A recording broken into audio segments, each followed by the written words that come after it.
Hello guys, welcome back on says IQ. This is Rahul. तो guys, last time हमने discuss किया था श्रुति और श्रुति निर्धारण के बारे में। आज हमारे पास जो टॉपिक है उसी का वो सेकंड पार्ट है। अगर आपने वो प्रीवियस वीडियो नहीं देखा है तो जाकर पहले उस प्रीवियस वीडियो को देखिए, तब आपको ये टॉपिक अच्छे से क्लियर हो जाएगा। तो चलिए शुरू करते हैं। गाइज, आज हम डिस्कस करेंगे 7 स्वरों पर स्थित श्रुतियां, 7 स्वरों पर स्थित जातियां, 22 श्रुतियां, श्रुति एवं श्रुति की 5 जातियां तथा उनके रस। ये बहुत ही ज्यादा इंपॉर्टेंट टॉपिक है। ये हर एक एग्जाम में पूछा जाता है। यूजीसी नेट आपका जो 2020 था, वहां पर भी यहाँ से 2 क्वेश्चंस आए हुए थे। लास्ट टाइम आपका जो एनवीएस वाला एग्जाम हुआ था, वहां पर भी 2 या 3 क्वेश्चंस यहाँ से पूछे गए थे। अगर आप इस टॉपिक को अच्छे से पढ़ते हो तो आपका TGT, PGT, KVS, NVS, DSSB और सभी जितने भी कॉम्पिटिटिव म्यूजिक के एग्जाम होते हैं, वहां सभी पर ये टॉपिक कॉमन है। तो ये सभी बच्चे इसको पढ़ सकते हैं। ठीक है, तो चलिए शुरू करते हैं। पहला हमारा है 7 स्वरों पर स्थित श्रुतियां। तो देखते हैं, पहला जो हमारा स्वर है वो है सा, और सा की 4 श्रुतियां होती हैं। कौन कौन सी? तीव्रा, कुमुद्युति, मंदा और छंदोवती। ठीक है, इसलिए जो हमारा सा होता है उसको चतुश्रुतिक भी बोलते हैं। एग्जाम में पूछा गया है। रे की 3 श्रुतियां होती हैं। कौन कौन सी? दयावती, रंजनी, रक्तिका, 3 हो गई। ग की 2 श्रुतियां होती हैं। यहाँ पे 3 लिखा है तो इसको करेक्ट कर लीजिए, यहाँ पे 2 श्रुतियां होती हैं। तो गा की 2 श्रुतियां हैं। कौन सी? रौद्री, क्रोधा। मध्यम की 4 श्रुतियां हैं। वज्रिका, प्रसारिणी, प्रीति, मार्जनी। पंचम की 4 श्रुतियां हैं। कौन कौन सी? क्षिति, रक्ता, संदीपिनी, अलापिनी। नेक्स्ट हमारा है धैवत की 3 श्रुतियां होती हैं। मदंती, रोहिणी, रम्या, 3 हो गया। ठीक है, नेक्स्ट निषाद की 2 श्रुतियां होती हैं। उग्रा, शोभिनी, ये 2 हो गई। टोटल आप इनको ऐड करोगे तो 22 श्रुतियां हमारी कंप्लीट हो जाएंगी। ठीक है, अब यहाँ पर नोट मैंने दिया, इसको आप नोट कर लीजिए। इस प्रकार 7 स्वरों के बीच में कुल 22 श्रुतियां स्थापित हैं। लेकिन जब भी इनके अपने निश्चित स्थान में परिवर्तन होता है तो यह विकृत हो जाती हैं। ये कैसे होता है मैं बताता हूँ आपको। रे, ग, म और ध, नी, ये जो नोट्स होते हैं, ये जो स्वर हैं, 5 स्वर, ये क्या होते हैं? विकृत हो जाते हैं। ठीक है, तो इस तरह हमारे पास 7 शुद्ध स्वर होते हैं और 5 विकृत होते हैं। ठीक है, ये टॉपिक अच्छे से आप कॉपी में नोट कर लीजिए, यहां से पूछा गया। अब यहां पर आप देखिए, पॉइंट नोट करने वाला है जो कि इंपॉर्टेंट है। स, म और प, ये होते हैं चतुश्रुतिक। स, म और प कितना होता है ये? चतुश्रुतिक। ये पूछा गया एग्जाम में। ठीक है, क्योंकि इनकी 4 श्रुतियां होती हैं। यहीं पर रे और ध, ये होते हैं 3 श्रुतिक। ये हमारा रे है, ठीक है, और यहाँ पर धा है। तो ये कितना हो गया? 3 श्रुतिक हो गया। ठीक है, ऐसे ही ग और नी की 2 श्रुतियां होती हैं। ये अच्छे से नोट कर लीजिए। ठीक है, तो स, म, प 4 श्रुतियों वाले होते हैं, रे ध 3 श्रुतियों वाले होते हैं और ग नी 2 श्रुतियों वाले होते हैं। ये एग्जाम में कई बार पूछा गया है और हर एक कॉम्पिटिटिव एग्जाम में ये पूछा ही पूछा जाता है। तो इसको आप अच्छे से नोट कर लीजिए। 1-2 नंबर का क्वेश्चन अगर यहाँ से आता है तो आप इजीली इसको सॉल्व कर लोगे। ठीक है, नेक्स्ट है हमारा 7 स्वरों पर स्थित जातियां। ठीक है, अभी आपने पीछे क्या पढ़ा? 7 स्वरों पर स्थित श्रुतियां। अब 7 स्वरों पर स्थित जातियां कौन कौन सी हैं? ये भी बहुत इंपॉर्टेंट है, एग्जाम में पूछा जाता है और पूछा गया है। अच्छे से नोट करिए इसको। सा पर जो है वो दीप्ता होती है, आयता होती है, मृदु और मध्या। स की 4 जातियां हैं।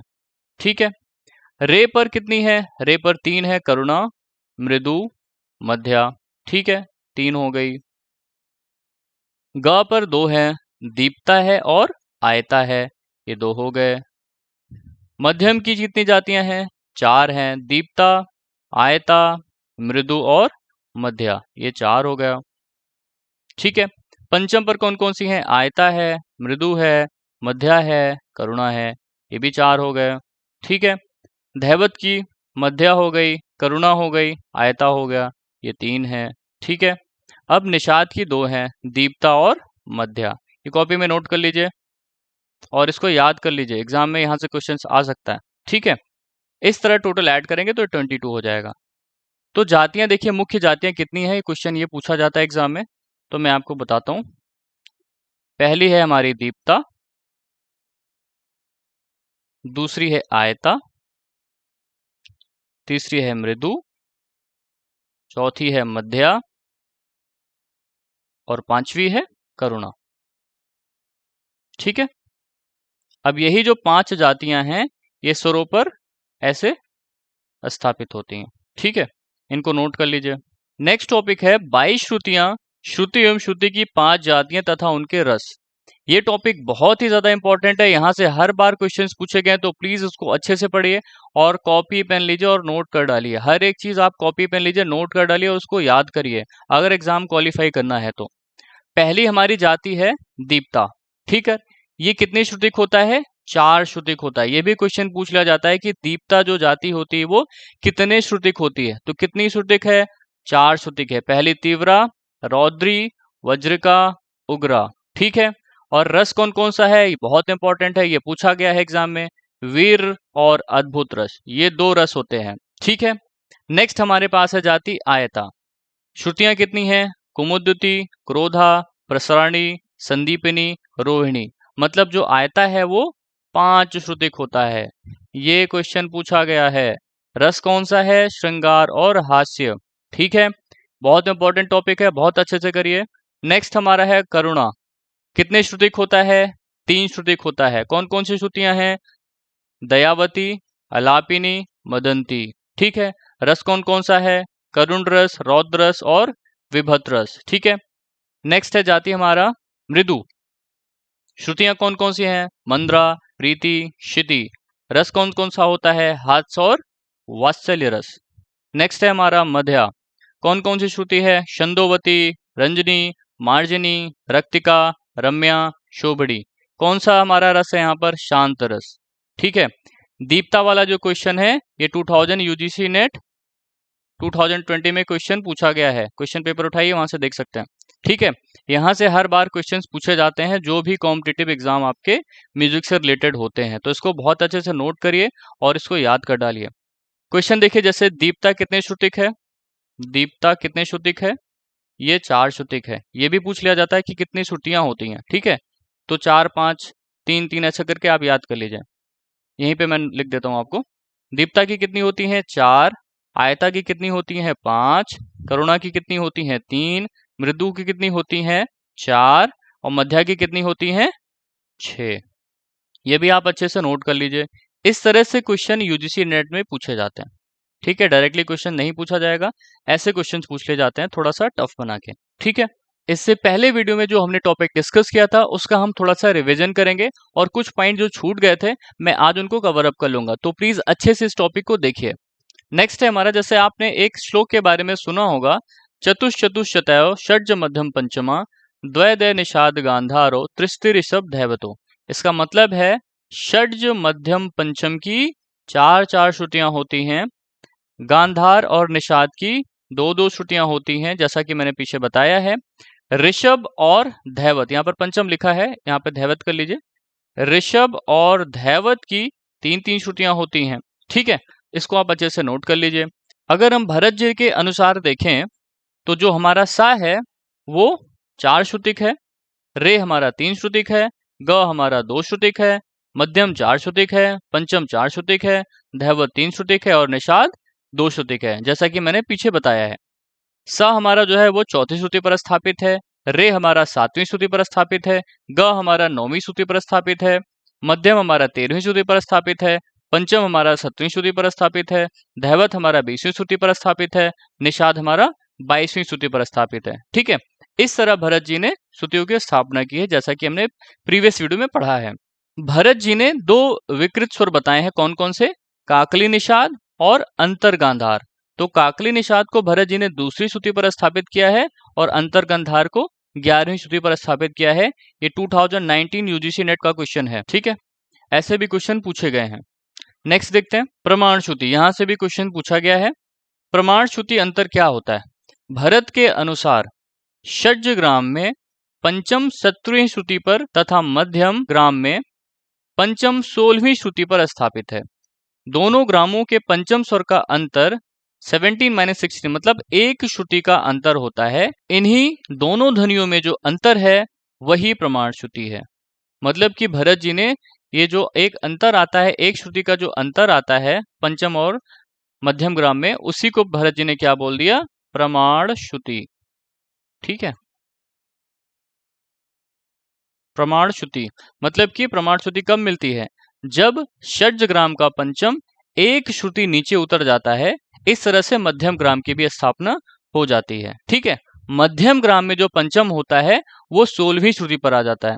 ये क्वेश्चन मुझे लगता है कि 5-6 बार तो पूछा ही गया, तो प्लीज इसको आप अच्छे से नोट कर लीजिए। ठीक है, आगे देखते हैं। प्राचीन तथा मध्यकालीन ग्रंथकार स्वरों को उनकी अंतिम श्रुति पर रखते हैं। प्रीवियस वीडियो में भी मैंने बताया है आपको। पर आधुनिक काल में पंडित भातखंडे जी ने स्वरों को प्रथम श्रुति पर स्थापित किया है। क्लियर हो गया? प्राचीन एवं मध्यकालीन स्वरों का श्रुति विभाजन कैसा है? देखिए, सा जो है वो चौथी श्रुति पर है, रे 7वीं श्रुति पर है, ग 9वीं श्रुति पर है, मध्यम 13वीं पर है, पंचम 17वीं पर है, धैवत 20वीं पर है और निषाद 22वीं श्रुति पर है। ठीक है, स्वरों को अंतिम श्रुति पर स्थापित करने से षड्जग्राम प्राप्त होता है। षड्जग्राम कैसे प्राप्त होता है इसका एक्सप्लेनेशन मैं नेक्स्ट वीडियो में दे दूंगा। इस पॉइंट को आप अच्छे से नोट कर लीजिए, इंपॉर्टेंट है। मैं बार बार एक चीज आपको इसलिए बता रहा हूं क्योंकि आपको ये अच्छे से लर्न हो जाए। ठीक है, नेक्स्ट है हमारा प्रथम श्रुति पर स्थापित करने से बिलावल थाटकी प्राप्त होती है। ये पंडित भातखंडे जी ने किया था। ठीक है, प्रीवियस वीडियो में मैंने बताया है आपको।